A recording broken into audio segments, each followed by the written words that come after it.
بسم اللہ الرحمن الرحیم الحمد للہ والصلاة والسلام علی رسول اللہ اما بعد۔ سورہ لقمان کا 9واں درس 8ویں درس کا تتمہ۔ درس نمبر 8 میں آپ نے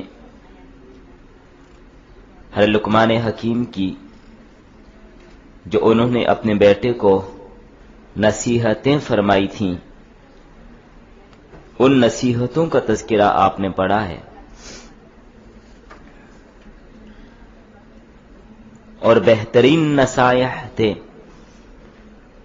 ان نصائح کو ہر مرد و عورت اپنی عملی زندگی میں لانے کی اور اس کے مطابق خود کو ڈھالنے کی کوشش کرے، تو اسی سبق کا تتمہ ہے۔ حضرت لقمان حکیم کی یہ نصیحتیں جو قرآن کریم نے قلم بند کی ہیں، یہ تو قطعی ہے، لقمان حکیم سے ثابت ہیں کہ انہوں نے یہ نصیحتیں فرمائی ہیں، اپنے بیٹے کو یہ نصیحتیں انہوں نے کی ہیں، یہ قطعی ہیں۔ لیکن ان نصائح کے علاوہ جو قرآن کریم میں مذکور ہیں، ان نصائح کے علاوہ کچھ نصائح اور حکمت کے کلمات کتب تفاسیر میں اور اکابرین کی کتب میں بھی کچھ نصائح ملتے ہیں، اگرچہ وہ قطعی الثبوت تو نہیں ہے، اگرچہ ان کی سند تو لقمان حکیم تک موجود نہیں ہے، لیکن بعض چیزیں احادیث میں بھی ہیں، اور بعض نصائح اسلاف کے اکابرین کے اقوال میں بھی شامل ہیں۔ تو یاد رکھیں، کسی بات کو حدیث کہنے کے لیے تو لازمی اور ضروری ہوتا ہے کہ اس کی سند موجود ہو، کیونکہ سند کے بغیر ہم کسی بات کی نسبت رسول اللہ صلی اللہ علیہ وسلم کی طرف نہیں کر سکتے۔ لیکن اکابرین کے اقوال، اسلاف کے اقوال اور حکمت کی باتیں اگر کسی بھی اکابر کی ہوں، ان سے مل جائیں، تو حکمت کے طور پر اس کو لینے میں کوئی حرج کی بات نہیں۔ اس لیے آپ کے سامنے یہ بات بھی میں نے ذکر کر لی تھی کہ حکمت مومن کی گمشدہ میراث ہے، حکمت کی بات جہاں سے ملتی ہے لے لیتا ہے۔ تو کسی بھی استاد، کسی بھی شیخ، کسی بھی محدث، کسی بھی فقیہ، کسی بھی اللہ کے ولی کی کوئی حکمت کی بات آپ کے سامنے آ جائے تو اس حکمت کی بات کو لینے میں کوئی حرج کی بات نہیں، اس لیے کہ اس میں ہمارے لیے خیر کے پہلو ہوں گے۔ ایک وہ ہے کہ ہم کسی معاملے میں ایک بات کریں، ایک وہ کہ اسلاف اور اکابرین نے کسی معاملے میں کوئی حکمت بھرا قول نقل کیا ہے، ہاں اس قول کو حدیث نہیں کہہ سکتے، یاد رکھیے گا۔ آج کل ایک بڑی مصیبت یہ ہے کہ لوگوں نے اکابرین کے اقوال کو احادیث کہہ کے بیان کرنا شروع کر دیا۔ کوئی نہ کوئی کسی کا مقولہ ہوتا ہے، اس کے ساتھ حدیث کا لفظ لگا دیے جاتے ہیں۔ جیسے عام یہ مشہور ہے، الصلاۃ معراج المؤمنین، نماز مومن کی معراج ہے، اور کہتے ہیں جی اللہ کے نبی نے فرمایا، حالانکہ حدیث کی کسی کتاب میں یہ بات نہیں، یہ ایک مقولہ ہے، کسی بزرگ کا قول ہے کہ نماز مومن کی معراج ہے، ٹھیک ہے، لیکن حدیث نہیں ہے۔ جو چیز حدیث نہیں ہے اس کو ہم حدیث نہیں کہہ سکتے، بہت اچھی طرح اس بات کو سمجھ لیجئے۔ اور بھی بعض بڑی اچھی اچھی باتیں ہوتی ہیں لیکن لوگ ان کو حدیث کہہ دیتے ہیں، یہ غلط ہوگا۔ حدیث وہی ہوگی جس کے لیے ٹھوس ثبوت اور سند آپ کے پاس موجود ہو، اس کے بغیر ہم اس کو حدیث نہیں کہہ سکتے۔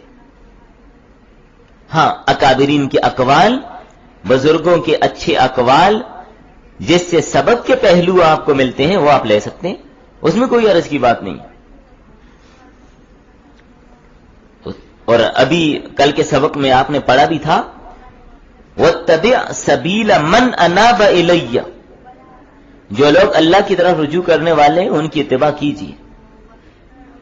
ہاں، ان کی کوئی بات اچھی بات ہے اس پر عمل کیجیے، ماں باپ کوئی اچھی بات کہتے ہیں اس پر عمل کیجیے، بیوی کو خامن کوئی اچھی بات کہتے ہیں اس پہ عمل کیجیے، استاد شاگرد کو کوئی اچھی بات کہتا ہے، کوئی اچھی نصیحت کرتا ہے وقت کے تقاضوں کے مطابق تو اس پر عمل کیجیے۔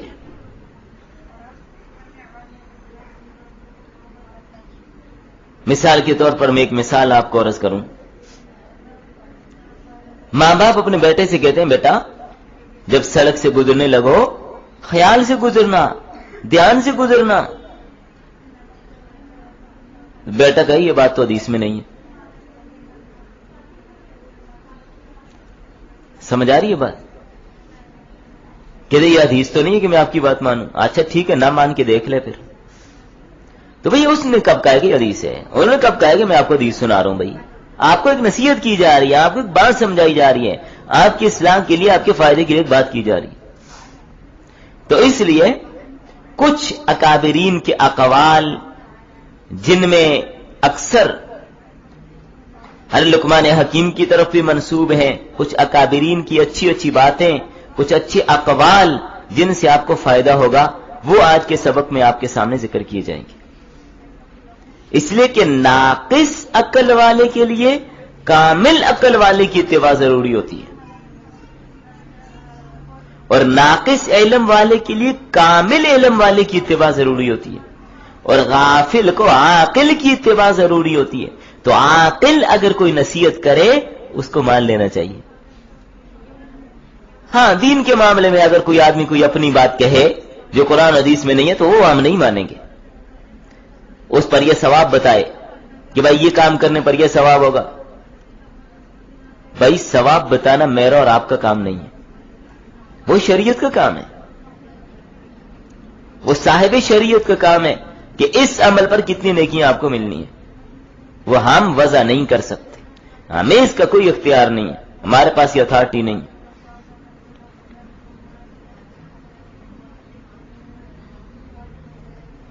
ہاں، اچھی بات، حکمت کی بات وہ الگ مسئلہ ہے، اس کو آپ لے لیجئے، آپ کو فائدہ ہوگا۔ حضرت عبداللہ بن عمر سے منقول ہے لقمان حکیم کہا کرتے تھے جس نے اللہ کے پاس کوئی چیز ودیعت رکھی اللہ اس کی چیز کی حفاظت کرتے ہیں۔ جس نے اللہ کے پاس کوئی چیز ودیعت رکھی اللہ اس کی چیز کی حفاظت کرتے ہیں۔ کیا مطلب؟ اللہ سے دعا کر لیں یا اللہ مجھے ایمان پہ استقامت دینا، میری ایمان کی حفاظت کرنا، اور مجھے اس پر استقامت دینا کہ میری موت اس حالت میں آئے کہ میں مومن ہی ہوں،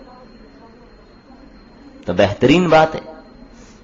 اور ایک مرسل روایت میں ہے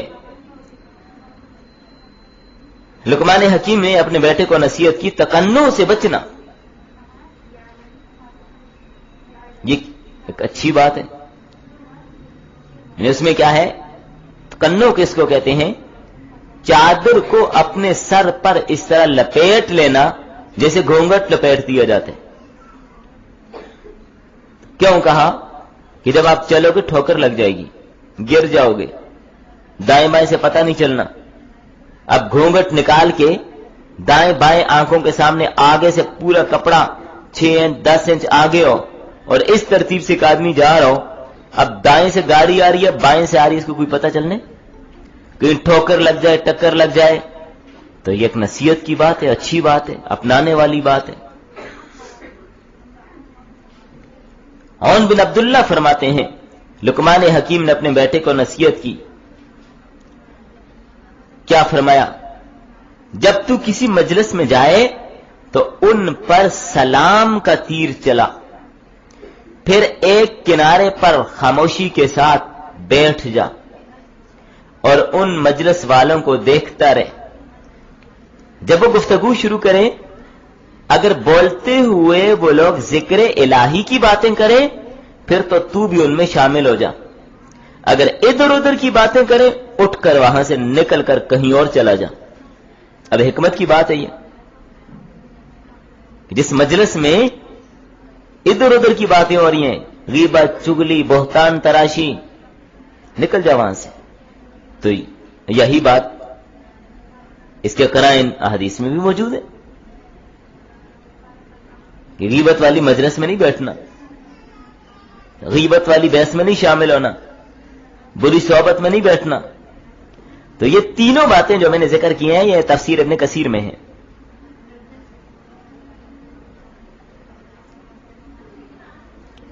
تفسیر سراج منیر میں کچھ اور باتیں بھی ان کی طرف منسوب ہیں. بہرحال بڑی حکمت کی باتیں ہیں وہ بھی، اگرچہ وہ باتیں قرآن حدیث میں تو نہیں ہیں لیکن تفسیر سراج منیر میں ان کو لکھا گیا ہے کہ لقمان حکیم نے اپنے بیٹے کو ان چیزوں کی نصیحتیں بھی کی تھی. باقی سند بھی ان باتوں کی نہیں لکھی گئی لیکن باتیں حکمت کی ہیں، نصیحت کی ہیں، معرفت کی باتیں ہیں، جن میں ایک بات یہ ہے، بیٹا تقوی کو اپنی تجارت بنا، بغیر سرمایہ کے تو امیر بن جائے گا. تقوی کو اپنی تجارت بنا، یہاں سرمایہ لگانے کی ضرورت بھی نہیں ہے.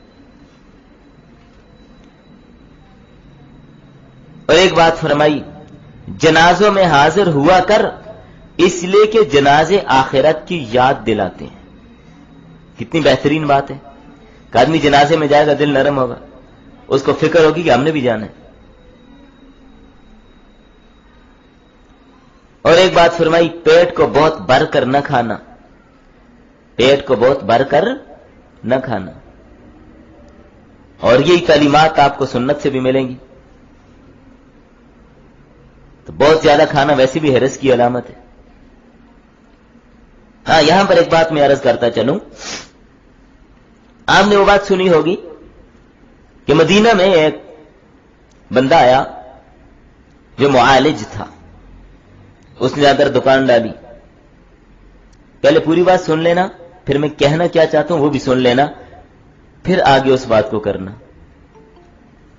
اس لیے بڑے خطرے کی بات ہوتی ہے، بعض اوقات لوگ پوری بات نہیں سنتے، ادھوری سن کے نشر کرتے ہیں.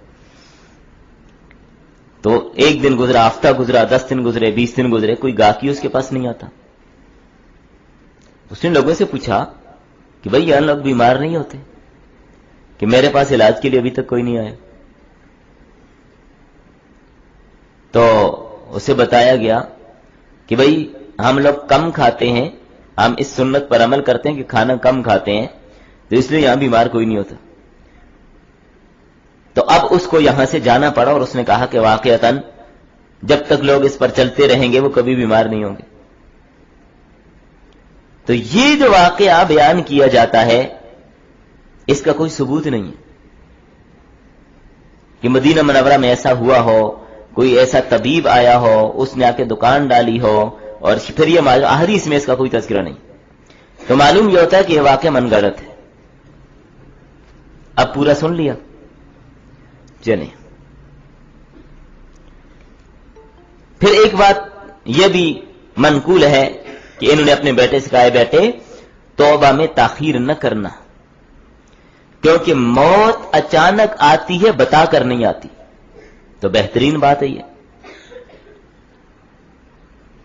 یہ تو شریعت نے بھی اس بات کا حکم دیا کہ توبہ میں تاخیر، توبہ جلدی کرنا، کرتے رہنا، جب غلطی ہو جائے استغفار کر لینا، معافی مانگ لینا. تو توبہ میں تاخیر نہ کرنا، جب غلطی ہو جائے فوراً توبہ کر لینا، اس لیے کہ موت بتا کر نہیں آتی، اچانک آ جاتی ہے. اہم بات ہے، عمل والی بات ہے ہمارے لیے بھی. اور ایک بڑے مزے کی بات فرمایا جاہل آدمی سے دوستی نہ کرنا، دیکھنے والا سمجھے گا کہ تو بھی اس کے عمل پر خوش ہے. ایک آدمی جاہل آدمی سے دوستی کرے، دیکھنے والا سمجھے گا پھر یہ بھی وہی ہے، اس کے عمل پر خوش ہے. ایک آدمی چرسی پوڈری بانگی سے دوستی کرے، لوگ سمجھیں یہ بھی وہی ہے. کیا ایسا ہی نہیں ہوگا؟ ایسا ہی ہوگا. اور ایک ان کی نصیحت یہ ملتی ہے تفسیر سراج منیر سے، خاموشی کو لازم پکڑ، تجھے کبھی ندامت نہ ہوگی. اگر تیری بات چاندی کی مانند ہے تو خاموشی سونا ہے. بات کرنا اگر چاندی جتنا قیمتی ہے لیکن خاموش رہنا سونے جیسا ہے. وہ نیند والا نہیں، سونا دوسرا. تو یقیناً بہت زیادہ بولنا، بہت زیادہ باتیں کرنا انسان کو ہلاکت میں ڈال دیتے. تو حدیث بھی ہے، من سمعت نجا.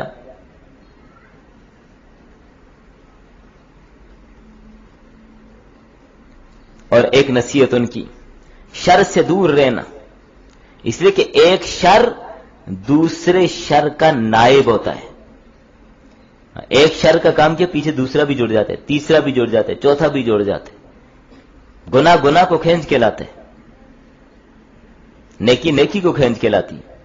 ایک نیکی کرتا ہے اور توفیق ملتی ہے، وہ نیکی کی اور توفیق ملتی ہے. ایسے گناہ میں بھی ایسے ہی ہوتا ہے. ایک گناہ کیا، دل پہ ایک نقطہ لگ جاتا ہے سیاہی کا، پھر یہ اور آگے بڑھتا ہے، اور نقطہ لگ جاتا ہے، اور آگے بڑھتا ہے، اور نقطہ لگ جاتا ہے. تو شر کو کھینچ کے لاتا ہے. اور فرمائے شدت غضب سے پرہیز کرنا، اس سے دل کا نور مٹ جاتا ہے. تو بہترین نصیحت ہے یہ.